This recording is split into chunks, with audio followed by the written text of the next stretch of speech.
Cuando Neymar dijo que ya no iba a jugar más para la selección brasileña, eso me dejó reflexivo, hermano, medio nostálgico. ¿Qué preferiría yo, hermano? ¿Ser el protagonista de 2 títulos de la Copa del Mundo o ser el tipo que más goles metió en la historia de la selección de mi país? ¿Tú qué preferirías? Empecé una reflexión que al final de cuentas fue mucho más fuerte de lo que pensaba. ¿Qué tipo? Comparando el legado que Neymar deja para la selección con el legado que ídolos más antiguos dejaron para el mundo, para el país, para la sociedad, para cada individuo. ¿Cómo pensaríamos sobre ese legado de Neymar si él se retirara del fútbol hoy? Mano, eso me hizo pensar en algo que casi hizo explotar mis neuronas. Checa esto, vamos allá.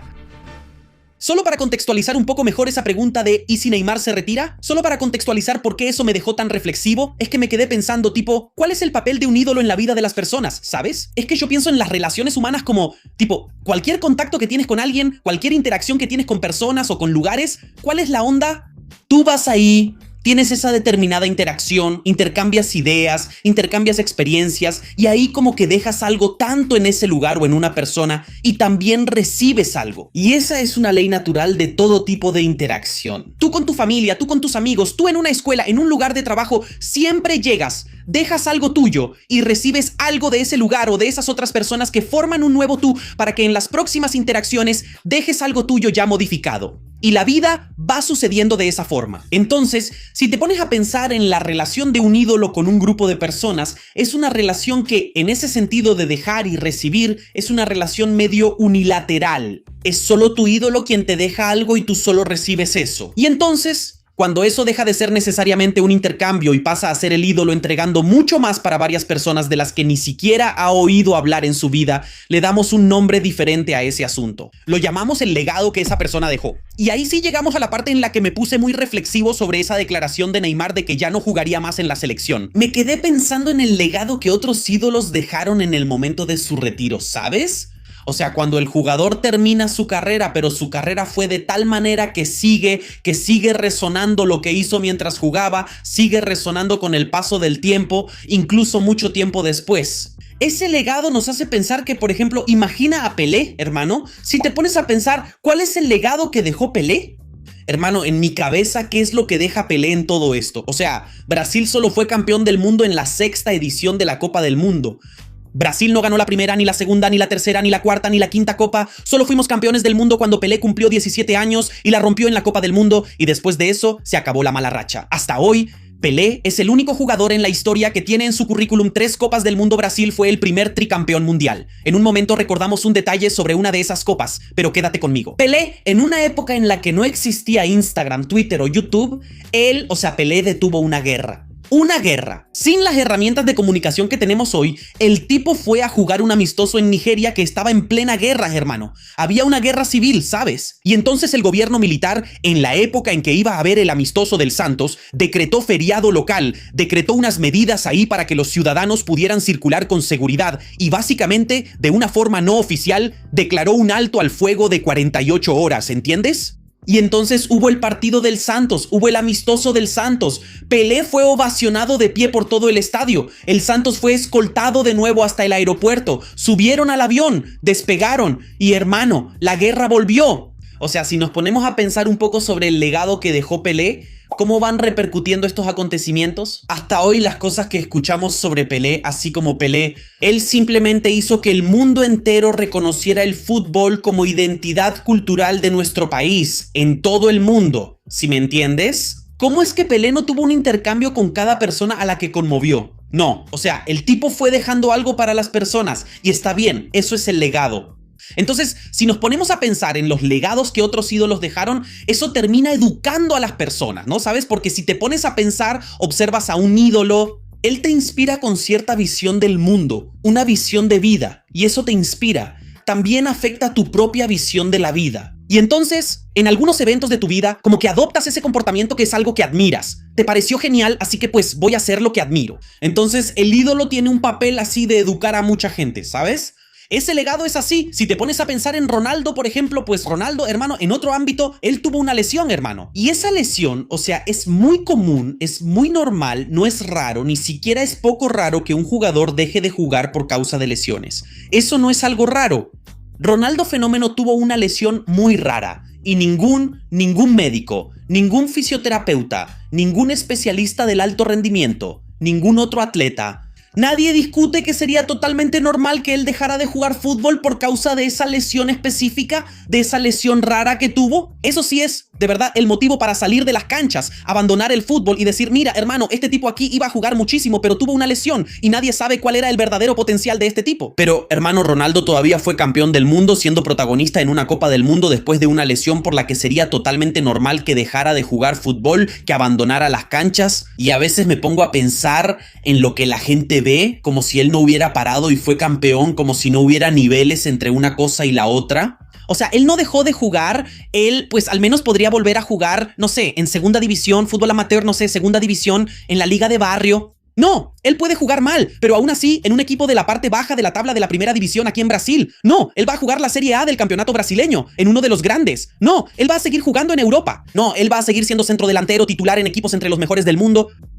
Existe toda esa gama y en medio de toda esa gama él fue campeón del mundo. Y entonces esa superación, esa resiliencia es algo que, o sea, quien logra usar a un ídolo a su favor, ¿qué hace la persona? Ella ve algo muy chido en ese ídolo, lo toma y lo trae a su vida, ese aspecto tan chido que admiró y luego intenta usarlo en su vida. O sea, el legado que Ronaldo dejó para mucha gente fue ese legado de resiliencia, de superación, que es algo con lo que todo ser humano necesita lidiar en cualquier área en la que vaya a actuar, en cualquier aspecto, en cualquier momento de su vida. Eso es un legado chido. Ronaldo, en nuestro Fantasy Game do Futebol Máximo, sería la pieza más disputada de todas entre un montón de jugadores que nunca sufrieron una lesión tan grave y tan rara. Es muy loco. El enlace está en el comentario fijado, bro. Y pues hermano, no te detengas. Si piensas en Garrincha, en una de las 3 copas que Pelé ganó, él casi no jugó, se lesionó al inicio del primero o del segundo partido, algo así. En esa copa que Pelé ganó, aunque no la jugó, Garrincha la rompió en esa copa con un estilo de juego completamente diferente. ¿Entiendes? Yo platicaba con mi abuelo decía que Pelé era increíble y que él, o sea, sus razonamientos eran más rápidos, reaccionaba más rápido, era más fuerte, era más todo. Y haciendo lo mismo que las demás personas hacían, solo que un paso adelante antes de que todos lo imaginaran, pero Garrincha era algo completamente diferente a todos. Y él la rompió en la copa en la que Pelé se lesionó al principio. Y entonces el legado que deja Garrincha es algo igual de fuerte. Garrincha probó y mostró al mundo entero que el fútbol brasileño producía y produce hasta hoy genios increíbles así, fuera de lo común, que tienen una capacidad muy inventiva para solucionar problemas ahí dentro del campo. Entonces, mientras Pelé mostró al resto del mundo que aquí es el país del fútbol, Garrincha todavía muestra que aquí también hay un fútbol que es solo nuestro, que solo nosotros podemos jugar. Y ese es el fútbol que más nos apasiona. Con 2 jugadores que entendieron muy bien que el aficionado brasileño exige ese tipo de fútbol de la selección. Era la cara de la selección del 82 que, aunque no haya ganado el título en esa época, Sócrates entendió perfectamente la forma en que el aficionado exige que la selección brasileña juegue. Aunque no haya ganado el título, hay mucha gente que pinta a esa selección como la más bonita de la historia, el fútbol más artístico, muy chido y bla bla bla. Hay un apego, una nostalgia con esa selección increíble y Sócrates era el tipo que entendía muy bien, que tenía una conexión muy fuerte, una conexión emocional con el aficionado. Además de entender y atender la mentalidad de esa afición, él llevaba esa conexión más allá del simple hecho de apoyar. Sócrates también encarnó la idea de que quien se pone la camiseta de la selección brasileña puede y debe tener pensamiento crítico. Y pon atención a esa palabra, no estoy hablando de ser positivo, estoy hablando de pensamiento crítico. En cuestionar y entender por qué algo sucede de tal forma. ¿Por qué en la sociedad las cosas pasan de esa manera? ¿Qué poderes se están ejerciendo para que la sociedad sea exactamente como es hoy? ¿Qué está pasando? ¿Quién es el que define cómo se mueve todo esto? ¿Qué está ocurriendo? Y aquí no estoy poniendo en discusión las conclusiones a las que llega la persona, no. Estoy hablando simplemente de tener una mente crítica sobre lo que pasa en el ámbito social de nuestro país. ¿Me entiendes? Es de eso de lo que estoy hablando. ¿Y Neymar? El legado que deja Neymar en la selección, la neta, se me hace muy cabrón, hermano. Es una visión que yo tengo, como que él mantuvo vivo, respirando en terapia intensiva ese tipo de fútbol que es solo nuestro, que solo nosotros jugamos, que es original de aquí, ¿sabes? Esa jinga, esa picardía, algo totalmente creativo, saca cosas fuera de lo común, como por ejemplo, que te sorprende que tú viendo desde una perspectiva privilegiada, el tipo allá adentro, con una visión completamente diferente, mucho más difícil de ver las cosas, él te sorprende a ti viéndolo desde afuera, con regate, con jinga, con show, con espectáculo. Esa es la onda, hermano, si te detienes para recordar Neymar fue el único de su generación que no dejó que ese tipo de fútbol que es original, el nuestro de aquí, muriera. Respiró en la UCI porque él estaba solo, pero hermano, aguantó la presión muy fuerte. Y hoy en día, en la selección brasileña, hay varios jugadores que son indiscutibles y otros más que tienen chances reales de jugar el próximo mundial, que tienen a Neymar como ídolo. Y que se inspiraron en la manera de jugar, en la manera de pensar, algunas jugadas en la forma en que Neymar lograba volarles la cabeza cuando lo veían jugar. No me canso de mostrar este gráfico aquí en varios videos del canal. Cada uno de estos puntitos es un jugador. El eje vertical, mientras más arriba esté el puntito del jugador, quiere decir que acierta muchos de los regates que intenta. El eje horizontal, mientras más a la derecha esté ese puntito, significa la cantidad de regates que ese jugador intenta. Se puede notar que, por ejemplo, Messi y Mbappé, ellos están ahí en el grupo de los que más intentan regates y todavía tienen una buena eficiencia. Considerando que esta línea aquí es el promedio de toda la gente que acierta los regates, la cantidad de regates que Neymar intenta y acierta simplemente rompe el gráfico. ¿Entendiste? Todos los tipos que mencionamos aquí en este video, todos esos tipos son muy buenos, hermano. Hay un montón ahí de los que podríamos hacer videos infinitos. Y siendo tan buenos, ¿sabes cuál es la principal reflexión? Así, que creo que es una de las cosas más importantes de plantear aquí en este video, es que mira, pon atención a esta frase. Ningún ídolo es perfecto. Ningún ídolo es perfecto.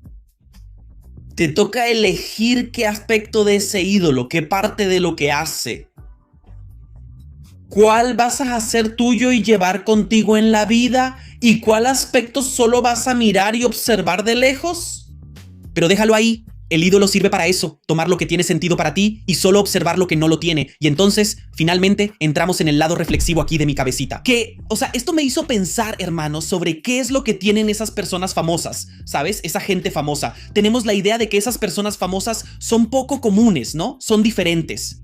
Tenemos la idea de que las personas famosas son una cosa y las personas comunes son otra. Pero en realidad, hermano, todas esas personas famosas, todas ellas son muy comunes. Ella se despierta, va al baño, tiene suciedad aquí detrás de la oreja, tiene el dedito meñique del pie torcido, tiene problemas en la familia. Y si te fijas bien de cerca, hasta es un poquito visca hacia afuera, así. O sea, normal, son personas comunes. La gran diferencia es que son personas comunes que tienen a cientos de miles de personas juzgando las cosas que hacen mal y las cosas que hacen bien. Esa es la única diferencia entre tú, que no eres famoso, y esa gente. Tú también te equivocas y aciertas todo el tiempo, pero quienes te juzgan son las personas que conviven contigo. Es tu círculo de convivencia ahí, y ni siquiera todas las personas de tu círculo de convivencia. Esa gente a veces son millones de personas, y la diferencia es solo esa. Entonces no tiene sentido que tomes, por ejemplo, a cualquiera de esos tipos que se mencionaron aquí en el video siendo una persona común y lo pongas en un pedestal santificado y sagrado, siendo que él es una persona común, hermano. Ese proceso de tomar lo que ves de mayor valor en tus ídolos y traerlo para ti y solo observar de lejos las cosas a las que no les ves tanto valor. Ese proceso es el proceso de construcción de tu historia, es el proceso de construcción de lo que te vas a convertir. Y al final de cuentas, en lo que te conviertes es lo que realmente importa siempre. En cualquier situación de verdad. O sea, supongamos que antes eras una basura y lo hacías todo muy mal. Tú, como millones de personas que tienen un lado muy malo, tenías ese lado muy marcado, eras una basura hace mucho tiempo y el tiempo pasó. Pasaste por algunas experiencias, aprendiste algunas cosas y hoy en día eres una persona increíble. Hermano, o sea, no importa que antes eras una basura. Lo que importa es que hoy en día te volviste una persona increíble, ¿sabes? Y esa reflexión para mí cobra aún más fuerza cuando le das la vuelta. Si por acaso antes eras increíble y con el tiempo te volviste una basura, no importa que antes eras increíble, lo que importa es que te volviste una basura, ¿sabes? Y pensando de esa manera te das cuenta de que carajo lo que importa es en qué me estoy convirtiendo. Entonces, respondiendo a la pregunta de este video, si Neymar se retira del fútbol, hermano, si Neymar se retira del fútbol hoy,